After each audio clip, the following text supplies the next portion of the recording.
करौली, एक शापित विरासत की खोज परिचय। करौली की ज्योतिः और पुस्सू गुर्जार की जिज्ञासा। करौली, राजस्थान की एक ऐतिहासिक जगह जो एक और काल सांस्कृतिक और धार्मिक विरासत के लिए जानी जाती है। यहाँ के मंदिर, किले, झील, बाजार और यदुवंशी चिन्हों की कहानियां और जागृतियां छुपी हुई हैं। एक वक्त था जब करौली की धरती पर रियासतों का राज्य चलता था, पर अब इसकी दीवारें, हवेलियां और वीरान किले चुपचाप एक बड़े रहस्य को अपने अंदर दबाए हुए हैं। पुसू गुर्जार एक लोकल यूट्यूबर है जो इतिहास और रहस्य में गहरी दिलचस्पी रखता है। वो अपने चैनल पर करौली की कहानियों को दुनिया तक पहुंचाता है।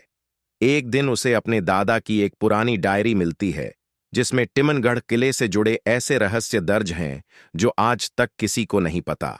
और यहीं से शुरू होती है एक यात्रा करौली की परतों को खोलने की। टिमनगढ़ किले की छाया। टिमनगढ़ एक वीरान और भयावह किला जिसे लोग शापित कहते हैं मुगलों के दौर में एक तांत्रिक ने इस किले को शापित किया था। जो भी इसके रहस्य को जानेगा उसकी आत्मा कभी मुक्त नहीं होगी। पुसू अपने दो दोस्तों राहुल और हर्ष के साथ उस किले की खोज पर निकलता है। रास्ता सुनसान और डरावना है। पुराने मंदिरों के खंडहर, टूटी हुई मूर्तियां और एक भारी चुप्पी चारों तरफ पसरी होती है। जब वे किले के अंदर जाते हैं तो उन्हें एक सुरंग का रास्ता मिलता है जो एक गुप्त तहखाने की ओर ले जाता है। सुरंग का रहस्य सुरंग संकरी और घुप्प अंधेरे से भरी होती है।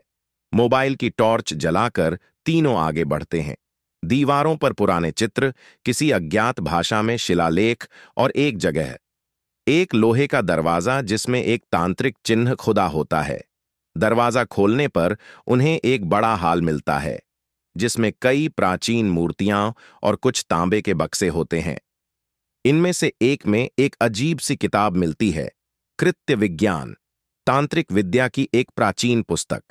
जैसे ही वो किताब उठाते हैं एक अजीब सी हवा चलने लगती है और एक साया प्रकट होता है। आत्मा का आगमन। वो साया एक औरत की आत्मा होती है, रानी देवकला, जिसने 300 साल पहले इसी किले में आत्महत्या की थी क्योंकि उसके पति को युद्ध में धोखा देकर मार दिया गया था। रानी की आत्मा बताती है कि जब तक उसके पति का बदला नहीं लिया जाता और उसका नाम उजागर नहीं किया जाता तब तक वो मुक्त नहीं हो सकती। पुस्सू उस आत्मा से वादा करता है कि वो उसकी कहानी लोगों तक पहुंचाएगा। कैला देवी का चमत्कार। रास्ते में एक दिन पुसू और उसके दोस्त जंगल में फंस जाते हैं।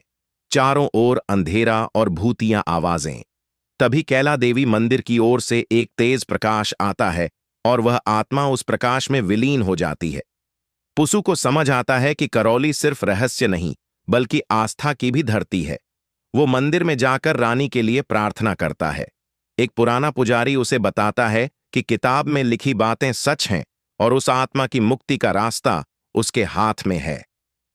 दस्तावेज और दास्तान। पुसू को ब्रिटिश ईरा के कुछ दस्तावेज मिलते हैं जिनमें रानी देवकला और उसके पति के बारे में पूरा सच लिखा होता है।